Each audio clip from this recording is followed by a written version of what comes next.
WWE has 3 big issues right now. Let's talk about it.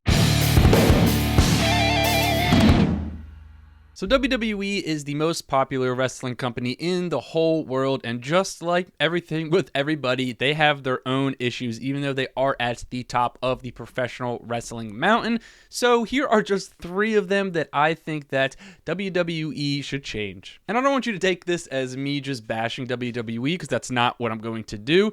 It's just a good criticism of the company, like you can do with any company. You just want to watch the best product that you possibly can. So this is 3 things that I think they need to work on. So without further ado, let's dive into the first one. So the SmackDown Tag Team Division was once coined as the best tag team division in the whole entire world. And they were right. What happened to that tag team division? I don't know. Some teams got hurt, then they just started to not really care about that tag team division anymore, but they seemingly had 5 or 6 tag teams competing for the tag team championships every single week, and it was some of the best part of WWE Friday Night SmackDown. But where do those teams go?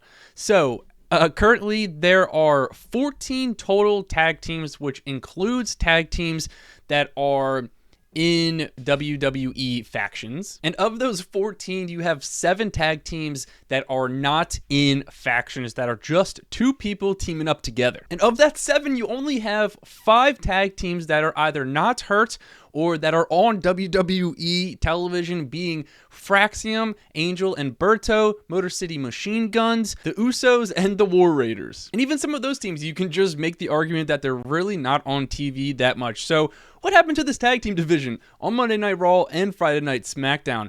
They have talent here, right? If you look at the names of teams and you look at the people who are in these factions, you have plenty of teams, and they just lack the effort and the desire to try to book a tag team division. Even if it's just one division across both shows, they just aren't doing it. And it's a shame, because they have a lot of talented tag teams, but that is one issue that I think WWE needs to fix.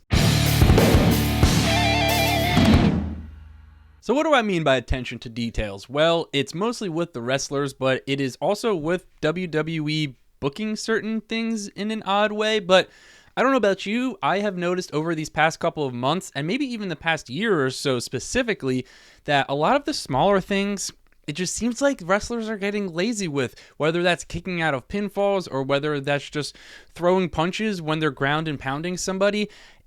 They look so bad, and I just think that's something that they need to work on, especially with just being the best wrestling company in the world. You shouldn't have punches that you just look like you're barely putting any effort into, and you should just have better kickouts. I don't know, sometimes it's just whether you have people not kicking out, they're kicking out too late, or they are just barely putting any effort into kicking out. It's just little things that they need to do a better job at with the details and with just sharpening everything up, because that is stuff that you expect to see with smaller independent companies. But the standard that WWE has, they should not be doing that. They should be delivering every single move as if it is going to be their last. Yes, WWE once claimed that the fans have the ability to control what happens. That's not true. It only happens when it's convenient for WWE, and this really just sparked after WrestleMania 42, where the fans kind of took over and they just kept demanding that Cody Rhodes be in the main event against Roman Reigns, and then we got that switched. By the way, you will never be able to convince me that that was the plan the entire time. It was not. It was The Rock just trying to take control and being egotistical, and you will never be able to convince me that that was the plan all along, because it wasn't. And really what sparked this was more recently with Chelsea Green and everything that happened on WWE Unreal, with Michael Hayes saying that she's not a main event caliber wrestler, which just isn't true at all. I don't know why Michael Hayes, one person, gets to decide the future of this wrestler and their success and their financial income and all of the stuff that comes with being a world champion and a main eventer. You can look at LA Knight.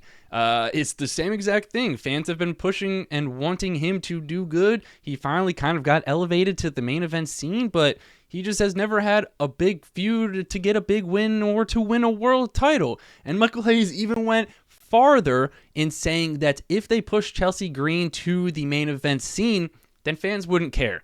Well, you're wrong, because look at LA Knight, right? The fans were demanding LA Knight to get a big push. They pushed him to the main event scene, and fans still cared. I don't know why he would think fans wouldn't care once the wrestler they have been dying to get elevated to the main event scene. Once they finally get there, we're not going to care. That's just so untrue, and Michael Hayes is delusional, along with some of those other folks in the creative writing office for WWE. But the main point is you can point to different circumstances where wrestlers are extremely over and the fans are begging WWE to push them even farther, and WWE, despite them saying fans have control to change the future and we are basically WWE's bosses, Triple H says it all of the time. They listen to the fans are in control.